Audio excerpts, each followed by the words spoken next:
I looked at from a recruiting perspective, why don't I give these kids some really valuable tools that I know got my kids recruited? There's a tremendous amount of players and kids that don't play for the top organizations, and you want them to be able to get recognition. That was one of the big reasons why we wanted to have leaderboards, for tournaments, which is a big part of what Athletes Go Live does today. So tournaments use Athletes Go Live for their events.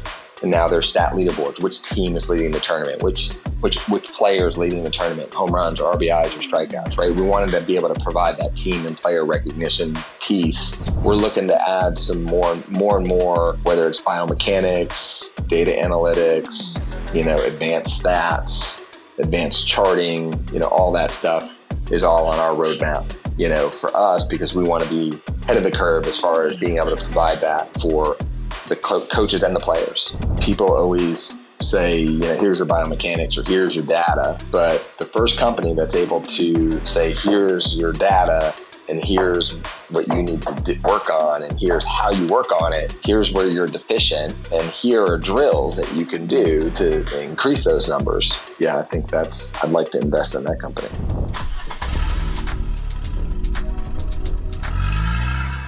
Welcome to the Car Ride Home podcast. I'm the host, Jamie Lowe Price. Today in the car we have Andrew Biele. Andrew, I'm excited to have you join the Car Ride Home here. Andrew is founder of Athletes Go Live, which will be a big part of the conversation. Obviously, a very important part of the Alliance Fastpitch. A longtime travel ball coach, which I think is really important. Not only your own story, but just how that plays into Athletes Go Live. And he's a girl dad. He's a dad of two daughters who both played travel ball. And you can see the Duke jersey behind him, but also who went on to play in college. So Andrew, welcome to the Car Ride Home. Thank you very much. I'm excited to join. We're going to learn all about you. But first, we always set the stage in the car. You get the controls. What kind of music are we listening to in the car ride home? Ooh, I'm probably more of a classic rock guy. So I definitely got my fair share of Led Zeppelin and that kind of music. I listen to probably every genre of music, from jazz to, country to rock and roll, you name it. But I probably don't listen to too much modern music. I probably stick to the 90s, 80s, and 70s and 60s, But yeah, all genres of music. Go to jazz festivals, go to concerts, do pretty much all that kind of stuff. So yeah. I love that question. I feel like it gives a lot of background on who people are. Yeah. Second most important question, where are we eating on the car ride home? We're eating at home.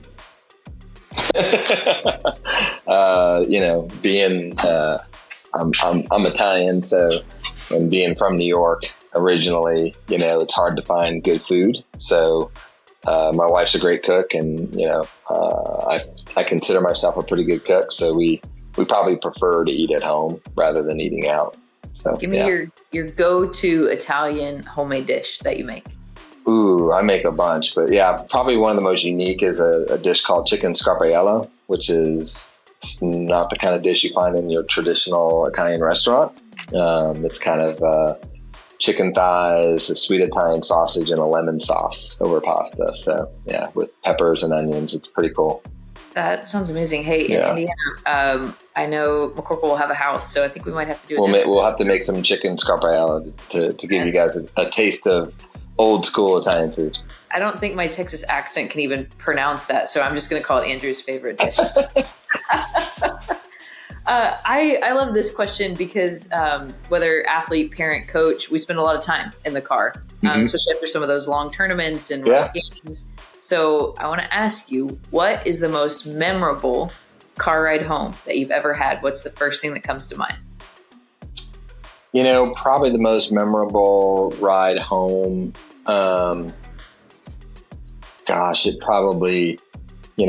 It probably even goes further back than even when we won Colorado, right? Driving home, in the car. But I think it goes back to even when my daughter was like 8U or 10U, playing rec ball, like the very first tournament, little plastic trophy that she won.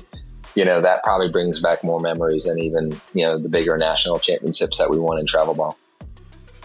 What kind of dad because you coached your daughter and your dad. What were you like in those car ride homes?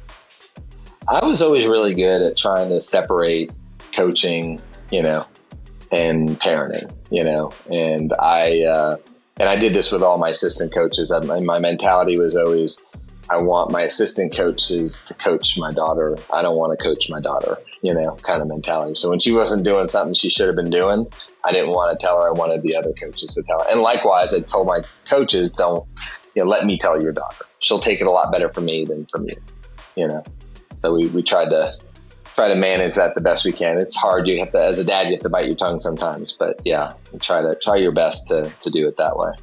That's fair.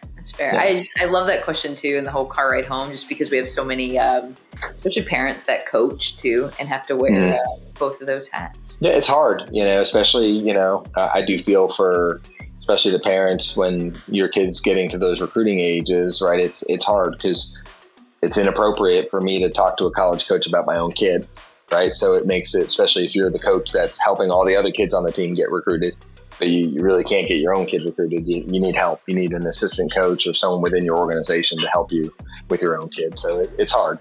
Yeah. Or Athletes Go Live, which we'll talk about here shortly in a second. But Andrew, I want to know more, and I feel like I'm going to learn too. It's been fun getting to know you in the past 5 years through our partnership. But let's learn a little bit about young Andrew Biele. What was childhood like, especially when it comes to sports and what sports you played? I come from, I'm a little older than most. So it's, back in the day where there was no travel ball, everybody played multiple sports, right? So I played basketball, football, baseball. I was an avid fisherman growing up. So I lived near the water. So I fished, when it wasn't winter, I probably fished 3 or 4 days a week, as a kid growing up. So something I've always enjoyed doing, still enjoy doing. But, it didn't matter whether we were playing, wiffle ball or stickball or, tackle football with friends with no pads on or, anything. It was always fun just to do that. So. And you grew up in New York, correct? I grew up I was born in New York, but probably grew up mostly in Connecticut. So I moved to Connecticut when I was about 7 years old. So mostly grew up in Connecticut, probably about 30 minutes outside of New York. So right on the New York border. You have an interesting, give us your business background too. So besides softball, what did that look like from college afterwards and then eventually? Yeah, my background was IT software, probably more in the telecommunication space. So everything from structured cabling, security access, desktop support, old school telecommunications, not some of the technology that's around today. But I did that for a very, very long time. Worked for a couple large companies, from the phone company to big consulting firms to being an independent consultant, which eventually is why I moved here to Atlanta. Is I got offered kind of a contract with Bell South to do as a contractor, which is what brought me to Atlanta to begin with, which will be 20 years in August. I've been in Atlanta, so pretty long time.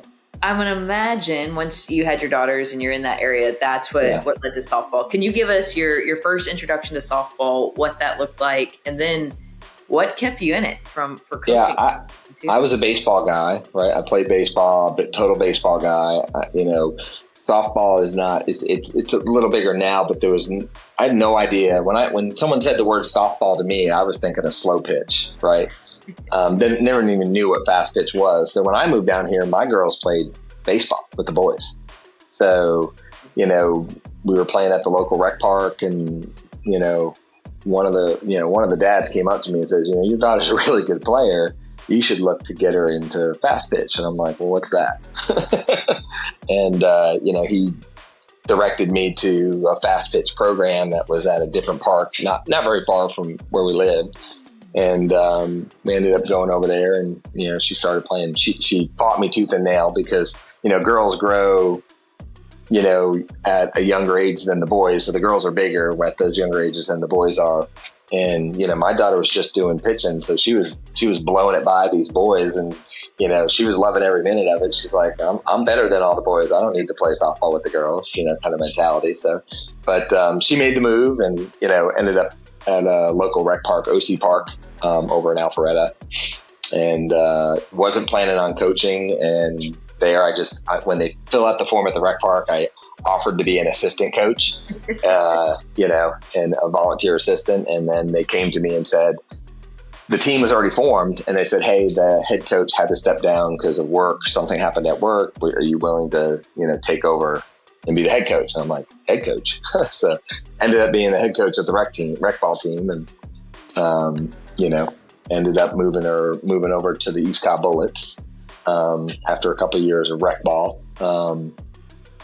Joined the East Cobb Bullets and enjoyed coaching. Got to a certain point where I felt it was time for my daughter to move up and play for our 18 goal team. And I decided I enjoyed coaching, and, the organization thought is in the best interest of the organization to have me keep coaching. So I went down and, I started coaching 14s and 16s, without a kid on the team. And I enjoyed it, and, ended up coaching for about 12 years total. I'm a retired coach now, but coached high school for a couple of years as well. So it was definitely different coaching high school, enjoyable because you get them every day. But I still, probably one of the best parts about coaching the 14, 16s was always the recruiting piece for me. It was always about, helping girls reach their dreams of playing in college. I was very good at, helping them advance their skill set and also realize where they should be looking to go to school. And obviously I had a lot of relationships with college coaches through the years of having kids play for me and go to college. So it was an opportunity for me to, kind of give back, and I enjoyed it. So, yeah. And I had some great assistant coaches through the years too. So it's funny. I always joke of the parents that raise their hand to volunteer to coach, but you're right. It's actually who checked the box that said, Are you interested in being a volunteer coach? Yeah, check the box. Little did I know what that box was going to get me into. Yeah, thank goodness you checked that box. I gotta know, and I want to dive deeper into the relationships aspect, because I think you've done a really good job of that, and I think it's important. But first, you said EC Bullets so you guys went straight from rec. I went straight to rec to EC, yeah. Which had a lot to do, I'm sure, with Greg Schnudi. You got to give me your first impression of how you met Greg Schnudi and what that encounter was like. Yeah, I'd met Greg through another coach that was coaching with the East Cobb Bullets at the time. We had breakfast, great conversation. He's a sports guy through and through. He played baseball at Florida State. As passionate, I've never met anybody more passionate about the game of softball than Greg. I've always felt like he's one of the godfathers of the sport. He started the East Cobb Bullets before Georgia had Fastpitch in their high schools, before the SEC had Fastpitch. So he was kind of ahead of his time, and he's old school, he's got that, old school mentality, personality, but learned a lot from Greg, and, he's definitely a great person. And, he offered me the opportunity to bring my team over to the East Cobb Bullets. And, there was, what I loved about the Bullets back then in particular was, just the older coaches helping the younger coaches, and I always made sure that I did the same. Like, I always wanted to help the new coaches that are just coming into travel ball. Because I had some great coaches that were, when my girls were 13 years old, 12 years old, I had these 16, 18U coaches that have been coaching travel ball for years, help me and give me advice, whether it was recruiting or where to play or, drills or, anything they could do to help, introducing me to college coaches that they knew, that they had relationships with. Anything, for me, it was always the same give back. I mean, I even have coaches today that don't play for my organization. Don't play for the East Cobb Bullets. They play for other organizations that reach out to me, and I'll help any, if a coach calls me because they're trying to help a kid get to a college, I don't care what organization they play for, right? Like that coach is just trying to help a kid get to a college. So if I can do an introduction and that helps that coach get that kid to that college, we're going to help. That's kind of my mentality has always been. So I love it. You literally turned that into a business, by the way. Yeah. I've had, we've chatted a lot of Southern California. I've had Texas coaches on. I actually just did an interview with Ryan Taylor and what they're building and have built in the Midwest. But softball in the Southeast, I do think it's interesting, like SEC championships going on right now, and it hasn't been around that long. Like it was, even when I played, there was the SEC, but it wasn't a powerhouse that it is today. It started in 96 or 97, right? I think 98, somewhere around that time. But Georgia's softball, and I think of some of the organizations historically, like the East Cobb Bullets, the Atlanta Vipers, the Georgia Impact. There is great softball and great players that come out of there. What do you think about of just kind of, if you go back, 10, 15 years, like what really sparked that growth of softball in Georgia? Just, obviously we are in a state that you can kind of play all year round. That helps. I think some of the states it's harder in some of the states because you can't play all year round, which is why California and Texas are so good as well, right? Because you can kind of play all year round in those states.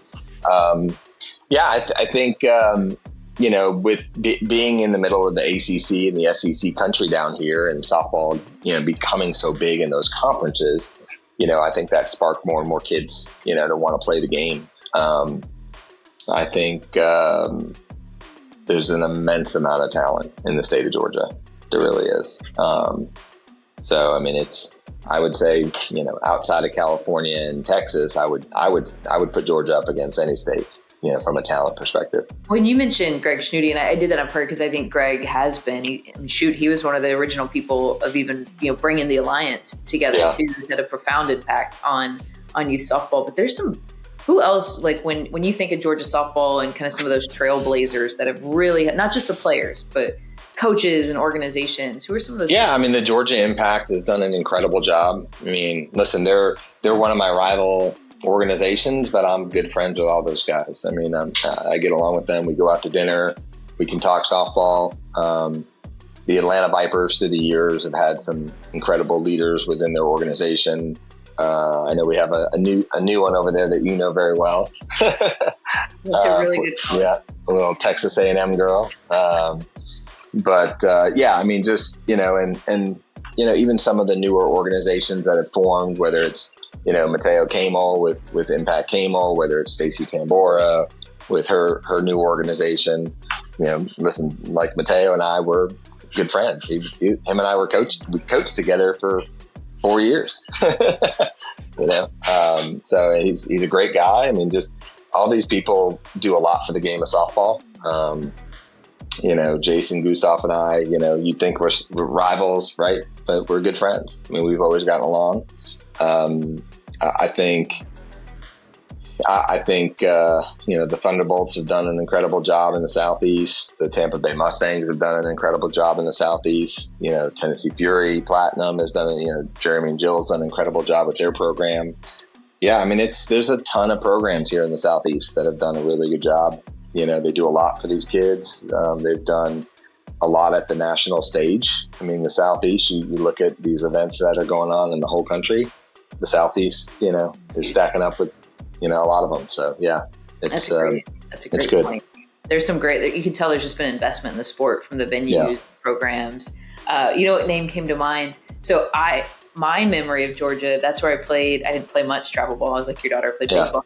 But Marietta, Georgia, ASA Gold Nationals. Oh, yeah. 2004. Marietta, Georgia. Yeah. I'll give you another name. Australia Hoover, Georgia Elite. I remember. Yeah. Coaches that I remember meeting. He is, I know Australia really well. Great guy. His daughter, Jamie, went to Florida. He did an incredible job with that program. Program kind of fell off a little bit when he left, but kind of like Southern Force when Glasgow left. You got to bring that back. That's who beat us in the national championship. Yeah, good old Jerry. Yeah. Let's move on because I'm still bitter about it. Okay, I want to go Athletes Go Live, and already I'm seeing that you had a passion on the recruiting side too. You were involved, so you've got a business background. You were in the game of travel softball, but what specific problem were you trying to solve when you created Athletes Go Live? I looked at the technology that was being used in the space. Obviously, the most predominant was Game Changer, was used as a stat product. And it's a great stat product. Like I used it, right? As a matter of fact, I was probably one of their first users, in softball, because it was built for baseball. Like they didn't even, when I started using Game Changer, they didn't even have a DP flex. Like I was emailing their support saying, softball's different than baseball, guys. But I just looked at it from twofold for me. Like one was back then, like I had two daughters that were 20 months apart. So it was when they played on the weekends, moms with one kid, dads with the other, and we'd flip flop as much as we could, right? Going back and forth. But, I was tired of looking at a dot on the screen and hitting the refresh button to see if the dot moved, right? Like, why can't we have a live video feed with a live stat product, right? So that was my first thing that didn't exist at the time that I said, that's what's needed, right? And then I looked at, from a recruiting perspective, because I've gotten so many kids recruited through the years, that why don't I give these kids some really valuable tools that I know got my kids recruited, what I made my kids do to get recruited,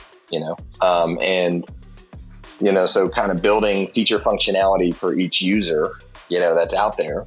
And then, my other thing is obviously I coach with the East Cobb Bullets, but there's a tremendous amount of players and kids that don't play for the top organizations.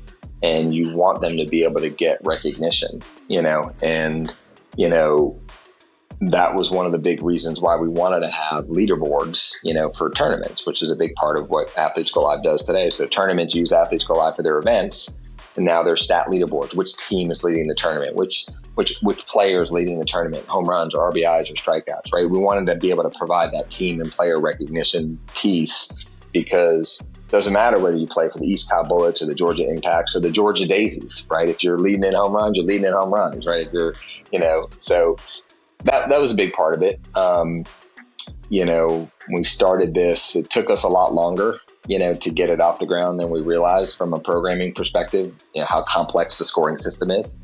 And then I think we started in 2018. Is when we started building it. And obviously we started in Fastpitch because I had a lot of relationships in Fastpitch. So, I reached out to Mike Sith and Tony Rico and Scott Smith and Dave Mercado and, people that I knew, and said, hey, I'm looking to do this, would you be interested in being my guinea pig? And they all thought it was really cool what we were building. And, they were kind of my beta test. And then we went full bore, launched, and COVID hit. And we were, it was kind of a blessing and a curse at the same time, because when COVID hit, we were the only streaming. Game Changer didn't have streaming back then. So college coaches couldn't recruit. So, we picked up like 30,000 users in 2 weeks. When we went live, and our systems couldn't, our servers buckled, we couldn't handle, the volume. So we had, it was like the spinning wheel of death, but, we learned from that. We re-architectured our network, took us about a year and a half to get the product where it needed to be. And then we launched baseball in 2022. In 22 is when we launched baseball. So, and we're really excited. Obviously, we have a new version of our product coming out this summer, which we're really excited about, because, when we initially built this product, I didn't really have a solution architect or UI UX engineer. We were building it on the fly, right? And whenever you build it on the fly, when you look back, everybody can play Monday morning quarterback, but there's a million things we wish we had done differently or wish we can change. But now we have this opportunity to do that, right? So we're super excited about, what's coming, with AthletesGoLive. And at some point this summer, we're in the June timeframe that will be released, and we'll be super excited. I think we've really listened to the customer. The best part about our company, I think, more than anything is, the majority of the people that work at AthletesGoLive are all connected to the baseball, softball space. Yeah. Right? They all have a passion and an understanding, whether they were a former player, whether they were a former coach, a former parent, but people that have a passion for what we're doing. So we understand the customer. We weren't always able to deliver, exactly what the customer wanted. But I think with our version 2, we're really going to knock it out of the park. So we're really, really excited about that. So, yeah, I love it. I think that's important that people know that this is truly built by people that have an expertise on the business side and the tech development side, but it's literally people who lived it. Like, that's why I think your story is important, Andrew, because you solved your own problem. You were a parent, you were a coach, you were a recruiting coordinator, you understand the pain points. And so you essentially built a product that has done that. I think our stories are interesting. I can relate, by the way, right? Of just building something on the fly. But 2020 happens, obviously COVID. But the Texas Fastpitch League pops up, the California Fastpitch League pops up, and then this thing called Alliance Fastpitch pops up. Can you go back? I'm curious what your thoughts were, and what opportunity you saw from the beginning of taking a chance as well on the Alliance. Yeah, I think, I think one of the biggest things that I saw that stood out to me was the Texas Fastpitch League, because I remember being invited, to a call, right? That was happening. There was no Alliance Fastpitch. It was just the Texas Fastpitch League. And it was just amazing to me. You had, I think you had all of them there, the Hot Shots, Impact Gold, the Texas Bombers, Texas Glory, American Freedom, like all these organizations that they compete against each other. They're rivals. Teams leave one organization, they go to the other organization. Players leave one team, they go to another organization, right? Yep. Yeah, so but I sat there just as a listener and listened to them talk about making the sport better, working together, and I was impressed, that they were willing to put their competitive part aside and work together for a common cause, which I think is why the Texas Fastpitch League has been so successful. Is that they're willing to, and listening to JB Slimp and Scott and Kevin Shelton, I was like, I never thought I'd see those three ever talk to each other. But they were talking about, how to make it better and how to do things. So yeah, it was, I think that's unique, and ironically, the Georgia Impact and myself, been having some similar conversations around, the Southeast here, like there's too much people like this instead of working together, and, a lot more gets accomplished when you work together than when you fight each other. So, and when everyone's just looking out for themselves, it's not what's necessarily in the best interest for the growth of the sport or for the kids. And at the end of the day, everyone involved should be doing it for the kids to begin with and not for themselves, and if you're doing it for yourselves, you probably won't last very long. So, and I know some people it's a business, but they still better be doing it for the right reasons or it won't work. So. For sure. I don't think people realize too what our two companies have done behind the scenes to make things happen, because both sides do really care about the kids. And whether it's our player recognition, whether it's our team points and the rankings and the leaderboards and all of the things. In fact, we just released team stats that are clearly coming from AthletesGoLive, because you can probably explain it better. Like, what would you say, to people to just understand, what it takes to go behind the scenes of what Alliance and AthletesGoLive have done and built in the time that's been put to that? Yeah, I just think it's very unique. And I do, even though I'm with, the East Cobb Bullets are a national organization, I just love how it creates an equal playing field for everybody. It doesn't matter, I forget I'm not going to mention the college coach, but it was an SEC coach. I was at a tournament, and there was actually a couple of coaches that we were talking to, and they were talking about how much they love leaderboards now, because he was literally going to see a kid play. He said, I'd never heard of this kid before, never heard of the team or organization before, but he was going to see this kid hit because she was second in the tournament in home runs. I just think that's so cool. That kid's going to get visibility from an SEC hitting coach because of the stat leaderboards. So I think it's kind of bringing, and I think I see things from a different lens now just because of how much more I'm seeing on the baseball side.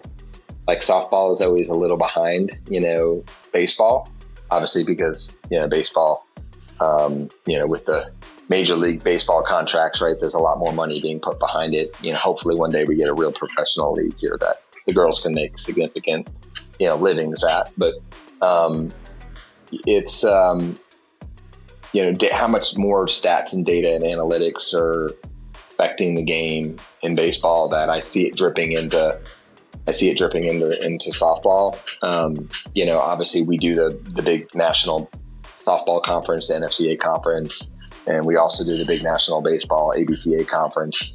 And it's not surprising when I'm at the baseball conference, the college coaches that I see there. Some of the big boys that are winning a lot of national championships or competing or making it to Oklahoma City every year. Those are a lot of the coaches that are at the baseball conference because they're there because they want to see what kind of data analytics and stats and that are being used in baseball that they may be able to translate or bring into their softball game. So I do see that it's starting to really trickle in. I do see some pretty incredible coaches that are starting to coach in college that really have baseball backgrounds, that are coming into the sport as well and bringing some of that data science, right? Data analytics to the game. Because they're real. I mean, I've talked to Major League Baseball scouts. I talked to the head scout at a Major League Baseball club, and he showed me like the tablets. Like if you ever watch a Major League Baseball game, every player, when they go back in the dugout, they're picking up a tablet, or the coaches in the dugouts are looking at tablet, and it's all data. It's like, and they're not making any decisions on a hunch or on a feel. They're making their decisions based on the data. Like he showed me a relief pitcher, that it was something like after 42 pitches, this relief pitcher gets pulled. He could throw 42 strikes and they're still pulling him after 42 pitches. Because after 42 pitches, his spin rate goes from this to this, his velocity goes from this to this, and his batting average against goes from this to this. And so after 42 pitches, he gets pulled, no matter what.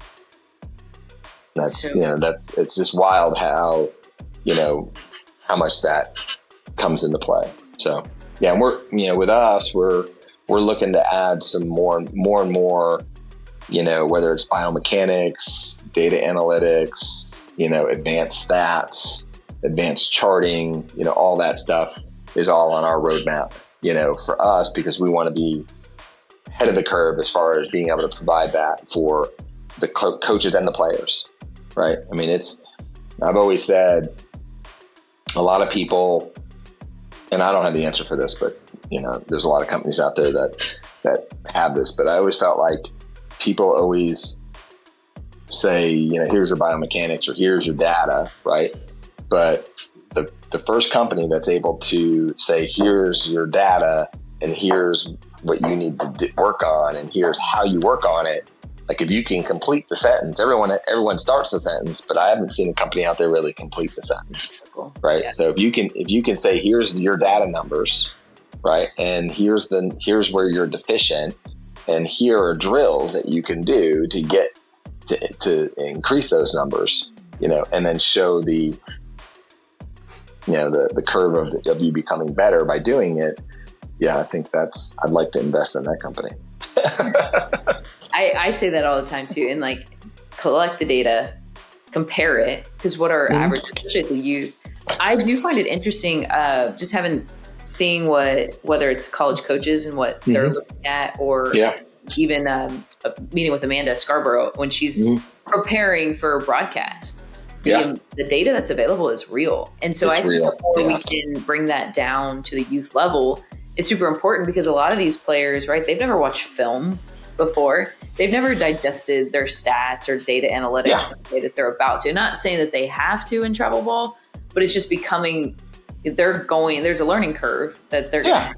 And so if we can start to bring some of that data into our sport, I think it's important. I think what you said on the leaderboards is one of the coolest things. Like we just did our fall leaderboards with Athletes Go Live, right? Yeah. And just looking at some of the brand names, like I know Crossfire Fastpitch, right? Yeah.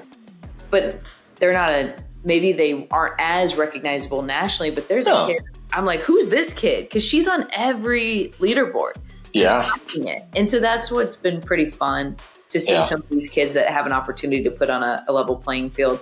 In your words, how does Athletes Go Live help a kid's recruiting journey? How can I use Athletes Go Live to help with my recruiting? I've always said, to every kid that's ever played for me, and I give this advice to anybody for free that wants to hear it. The two most important parts of recruiting to me are, one, college coaches have to see you play live, meaningful games, and you have to go to college camps.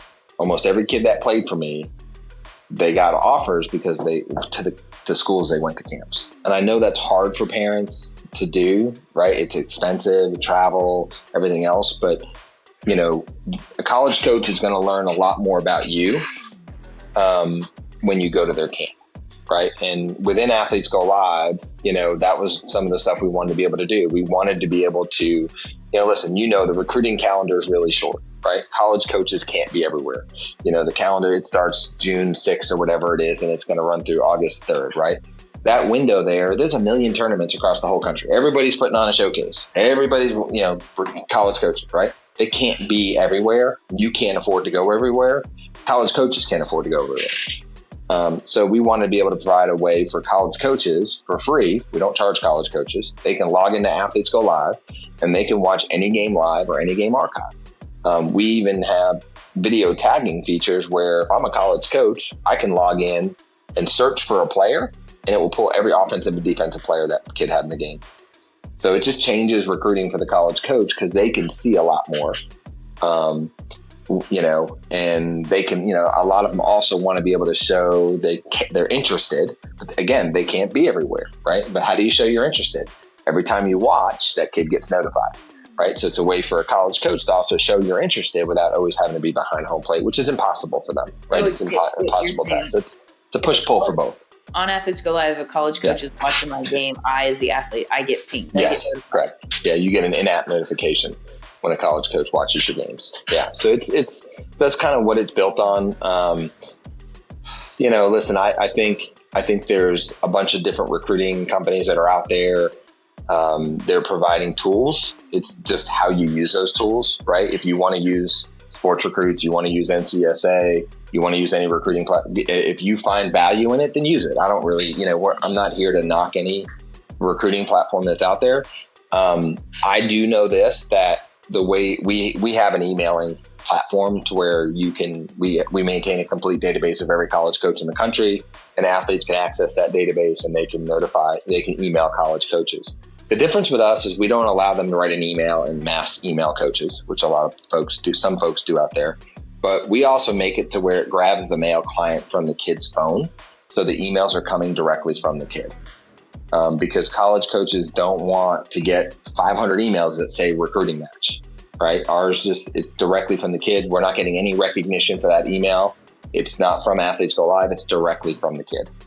We just want to provide them a tool that they can use to make it easier for them, not necessarily get recognition for every email that's going out to the college coach. And then if I'm a kid and these are the 10 schools I want to go to, if they have those schools on their favorite list, they get a notification anytime those schools post a camp. It's a great way for kids to get notified about camp information. So those are kind of like the two big kind of feature functionality that we have built into it. We also have a lesson portal where kids can actually live stream or record hitting lessons, pitching lessons, workouts. And I think that's really valuable because we allow instructors to register for free in our platform. We don't charge instructor to register. We actually do it for the college coaches because, if I'm John Rittman at Clemson and I know Jamie's a really good hitting coach, right? John can log into Athletes Go Live. He can search for Jamie Lowprice, the hitting instructor, and then we'll show John every 26, 27, 28, 29, 30 that goes to you for lessons. That's cool. Right? So, and then the kids are going to know and you're going to know if John logs in to watch any lessens. And we don't charge instructors anything. And it's powerful because if I'm John Rittman and I know that I'm interested in a kid and she's got a 30-minute hitting lesson with you, I'm going to learn a lot more from 30 at bats, 30-minute lesson than I'm going to learn than I will from 2 at-bats. Right? You get to see a lot more about a kid, in those lessons. And a lot of hitting instructors and pitching instructors have relationships with college coaches. So they say, hey, John, I have this kid, you should really check her out, and now John can log in and watch a lesson. Right. So, and we don't charge the instructors at all. We don't charge the college coaches at all, because we're trying to help the kid. At the end of the day, we're not an expensive platform. I think it's like $9.99 a month or something, $79 a year, for a pass with Athletes Go Live. Less expensive than the other guy. But it's, especially if you're an Alliance member. Yeah, that's right. But it's about just trying to give them the right tools that they can use. I think the lesson portal is also really good for mom and dad. I was a dad that traveled for work. I can't be at my kid's lesson. I would have loved to have been able to watch the lesson, live or archived, right? I can watch my kid's lesson. Or me, I probably would have watched the lesson back with my kid, and then we would have worked on those same drills at home until we came back next week for our next lesson. So there's a lot that can come from the lesson portal, from a training perspective. And we got more coming down the pipeline on the lesson stuff too. We're doing an integration with Pocket Radar on the lesson portal. And then we're also looking to do an integration with Win Reality on the lesson portal as well. So if kids have Win Reality, they're going to be able to, use that video to get the biomechanics, and stuff like that off that video, with their Win Reality accounts and stuff. So we're excited about the partnership we're going to do with Win coming this fall. So some good stuff coming down the pipeline. So we're excited. All kinds of fun things. Well, if you could summarize, because you guys are getting ready to launch your new interface, your new platform. If I'm a parent, what can I expect? What's gonna make my life easier with the new feature? Yeah, I think one, from just usability, look and feel, usability completely changed. Some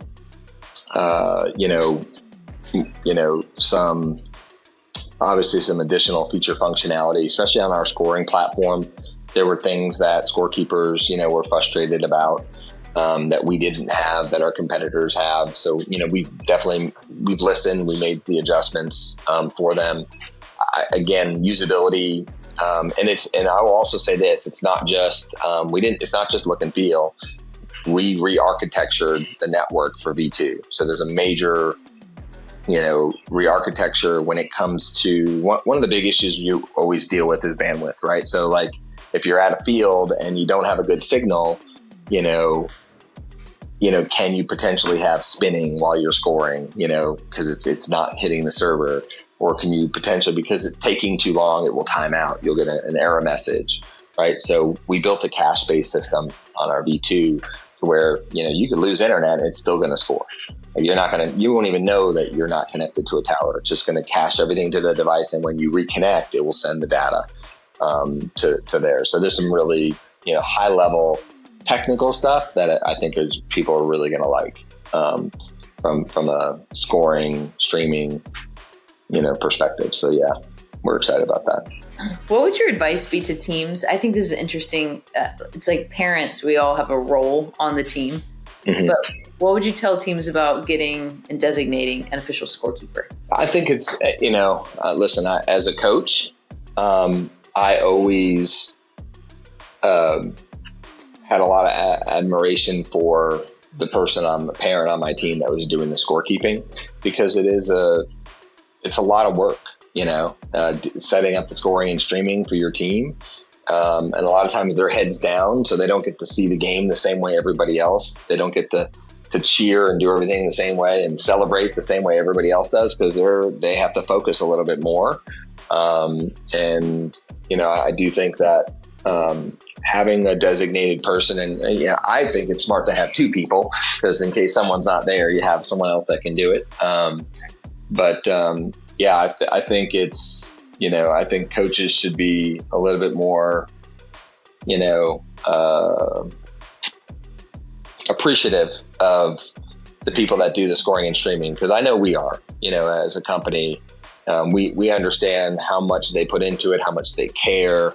I mean, we love the feedback, and listen, I don't want anybody to ever sugarcoat anything for me. If there's something you don't like or something that we don't do that you want us to do, I will not get offended. I want raw feedback. That's the only way that's how we make the product better. That's how we become a better company, is by listening to our customers, and we have, 99.99% of all the updates and changes we're making with our version 2 is based on feedback we've gotten from our customers. So we're pretty excited. You guys have been supporters of the Alliance Fastpitch since day one, and very much appreciate Athletes Go Live. And what we've done together for the teams and for the athletes, and I think our awards and our player recognition, the leaderboards, the team rankings, that actually it's based on how you perform, right? Yeah. And who you perform against. It's the most objective measure in softball. And I think the ability to take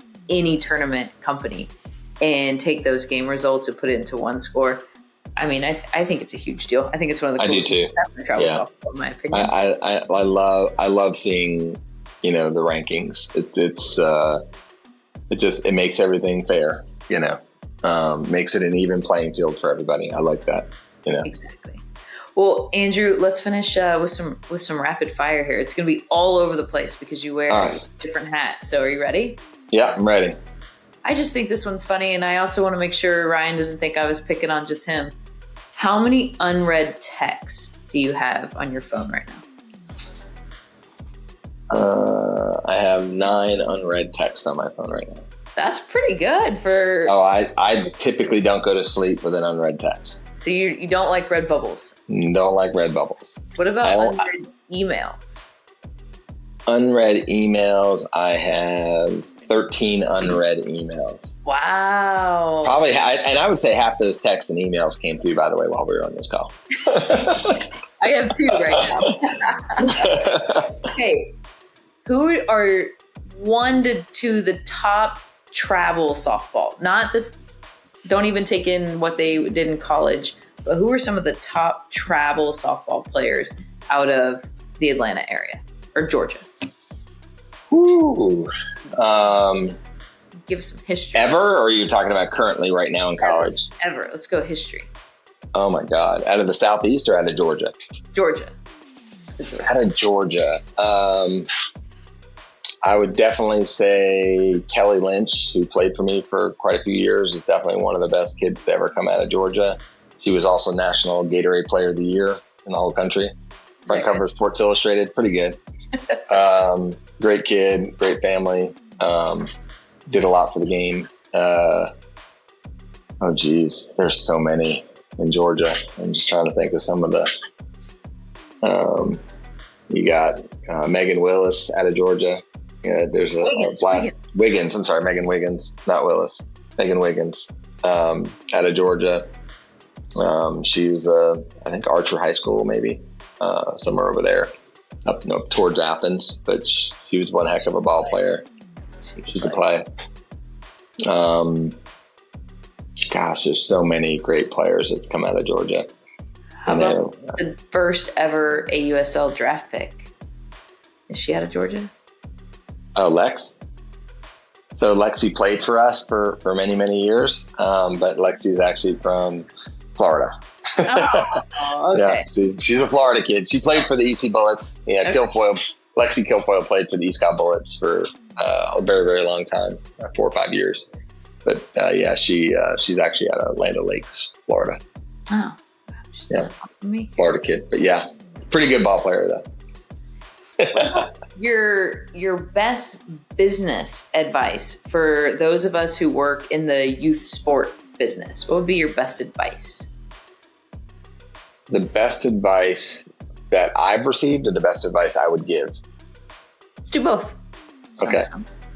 I would say the best advice is the customer's always right. And if you take that approach, you'll get a lot further in fixing what you need to fix, in your company. Probably the best advice I ever got was from a very predominant business person, is just listen more than you talk. You don't learn anything when you talk. You learn a lot more when you listen. So try to be a listener, not a talker. Very good advice. So. That's very good advice. What do you think is the biggest myth about Athletes Go Live that you can debunk that myth right now? I don't know if there's a myth necessarily. I think probably the hardest part for us as a company is more, I don't think parents and people realize all the feature functionality that's there. And we have so many customers that don't take advantage of the feature functionality that's sitting in front of them. Paying customers. I've talked to paying customers, and it pains me when I'm in Colorado and I'm talking to parents of a team that is paying for a team subscription, and they didn't know some of the functionality that's there for them to take advantage of and use. So that's going to be a big initiative also with V2, is seeing if we could do a better job of educating parents and coaches of I really don't think a lot of coaches and org owners, and they don't understand all the feature functionality that's available to them. I really don't. And if we can do a better job there, I think that's going to make a huge difference in the marketplace. Love that. I get that. Yeah. I get that completely. Okay, let's do a couple bold predictions here. Who's your early favorite right now to win national championship? Pains me to say this with you on the phone, but I do think Texas A&M is the favorite. Get out of here. Yeah, I do. Really? Yeah. I'm not gonna lie. I definitely think they are one of the favorites to win. Why is that? Give us your sky. I think they're just a complete team. I think their pitchers, they're unbelievable, but they're a complete team. They're overwhelmingly healthy, and they're, at least on the surface, they may be dealing with some stuff inside that we don't see. But some of the other teams, I think, that are complete teams, but they don't. I think they just they check all the boxes. I'm going on record. I did not tell Andrew to say that. Yeah. I did not slip him $5. Yeah. I don't even know if I would do this. So. I think Florida has that capability, but I just think they're dealing with too many injuries. Some of those kids are, especially their pitching staff, I think is a little banged up. I think they're playing, but they don't look like they're healthy. Yeah, I think Texas is another one. If I were to pick two, I would pick Texas and Texas A&M. I think those are the two. Matchup tonight against you did well Texas A&M in the semis. Pumped about it. Yeah. How about let's go to the Alliance Fastpitch Championship Series. I don't know if you want to go on record and say this, but who's your early pick? You've watched a lot of games this year. Who's your early? Yeah. I would say offensively, I think this team's going to be hard to stop offensively. I think they're really, really good offensively. I wouldn't want to pitch to them.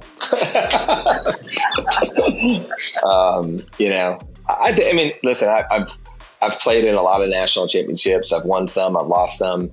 I've always felt every national championship, there's, at least a half a dozen teams that have equal shot at winning. Sometimes the ball just got to roll the right way. Sometimes you got to get one bounce the right way. One ball drops in. Something's got to go your way. But there's always about 6 teams that can win. I always felt every tournament I played, I could win. I felt like if we played well, we're going to win. I used to always tell my girls, the only team that could beat you is you. Yeah. If you play your very best game, we won't lose, But yeah, it's hard. It's especially as much ball that's played over that period of time. Health plays a big role. Who's healthy. Come the end of the year, there's been some teams in the beginning of the year that were really good. From a health perspective, they were not in good shape at the end of the year, and it showed when they got to the championship. So yeah, it's but there's always Scott's team's going to be good again this year. I know Marty's team's going to be pretty darn good this year. There's going to be some good teams. It's fun. It's going to be fun to watch. Watch it. Well, we'll have to get it at Harris on. We'll have to get some betting odds or something going. What's the over under and what's the spread? softball isn't on there yet in general. But yeah, it'll get there one day. Well, Andrew, I appreciate you. I appreciate what Athletes Go Live has done for us in helping more kids. So yeah, likewise, we appreciate everything you guys do. I think you guys are doing an amazing job and doing a lot for the game of softball. So much appreciated. Thank you for joining on the car. Thank you. All right, take care. Hey guys, we hope you're enjoying the Car Ride Home podcast. Hopefully we're filling the air and making your car ride home a little bit more enjoyable. Please be sure to subscribe to our podcast on Spotify, Apple, or YouTube, and leave us a review. If you have any special guest or requests that you'd like to hear, or have us bring a guest or a story onto the podcast, shoot us an email, info@thealliancefastpitch.com. We'd love to hear from you.